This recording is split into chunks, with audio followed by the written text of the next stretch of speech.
Well, you guys, welcome to another All Nation Line video. I'm John. Today we're going to talk a little bit about glue. Glue is a tool just like any other tool in the model shop. And first off, I'd like to show you my box full of glues. We'll go through some of them shortly. And one of the items that I have on the screen first is a glue pot, which is used to warm up hide glue. Hide glue is typically used in musical instruments because of its various properties. You can research that online, but we can also use it in modeling. And I'm going to put a short description in this video to talk a little bit about hide glue. But in order to keep this video short, we're going to just do a quick run through of some of my glues and a demo. So here on the bench top, I've got all kinds of glues depending on the application and what I want to use it for. I like to have this all handy for different projects. I got hot glue sticks. Got different types of glues for some of the applications I like. I got wood glue. I got different glues I use on the bed of my 3D printers.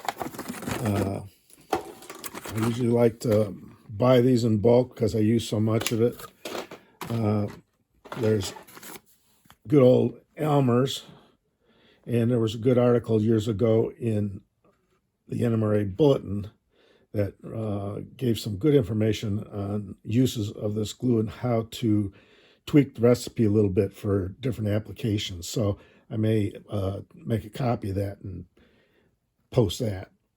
But as you can see, I like to experiment as well.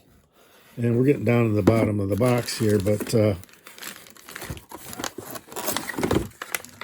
we're not going to talk about all these, but I would like to do a quick demo for you.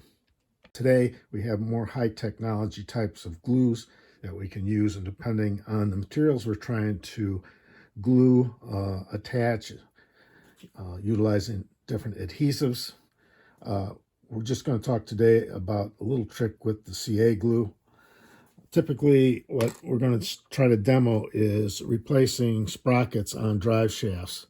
And I have various sizes sprockets, but typically what I will do for like a very small 10 teeth sprocket, I'll burnish out the inside diameter a little bit and just make sure it fits snugly on my shaft.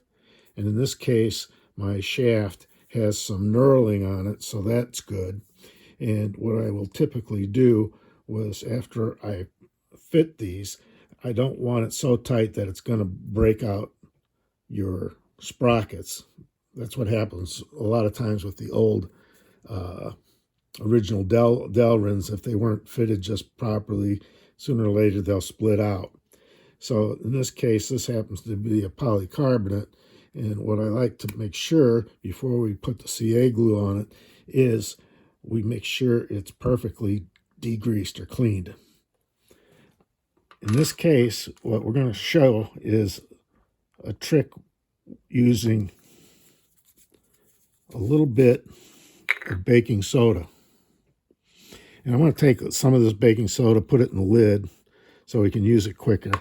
And I'll take some CA glue here, and typically what I want to do, if I'm fitting the sprocket on, normally sprockets have hubs, and in this case I'm going to put it on this way with the hub facing in that direction so that the flat side is up against the flange on this drive shaft. And I know that when I press it on, I want it to be perfectly against that flange all the way around. If it's not, it's going to wobble. So before I go ahead and put any glue on it, I'm going to make sure that I get the glue all the way around. Okay, I got a new tube of glue here, and I'm going to put a little bead on the knurled side and make sure just a light coating all the way around. And typically with CA glue, you would think that it's going to catch right away. Look at that, I'm dripping all over the place. So I put a little glue on there, and I'm going to put this sprocket on this drive shaft. Try not to get the glue on my hands, but I'm going to make sure that when I put it on, it's going to be good and tight up against the face. Now, if there's some that bleeds out around the side, I'm going to dip it in this baking soda like that. And what that does is it instantly hardens that glue and gives me a nice bead around the edge here, which makes the joint much harder. Now on a bigger sprocket, you can see where I've put a big bead of glue on there and dipped it into the baking soda, and it's very hard. In fact, if I get too much on there, I can actually file it, put it like in my little hand drill and file it down smooth, and it works very nicely. So that's a quick demo on just the CA glue, which comes in very handy. Other glues like the E6 2000s, sometimes I use those, but you got to let those set. It's a clear glue.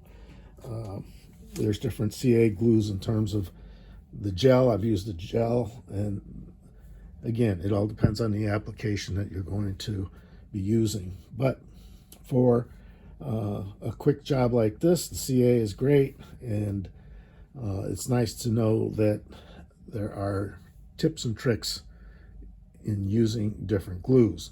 Now, there's a lot of online information for gluing 3D printed parts, whether they're PLA or ABS type plastics. We won't get too deep into that, but I would recommend that you get some of those plastics and experiment first.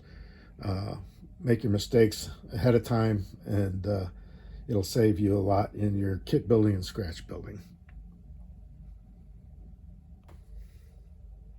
I hope you liked this video, so please leave any comments or questions, and I can answer some of the other glue type questions as well.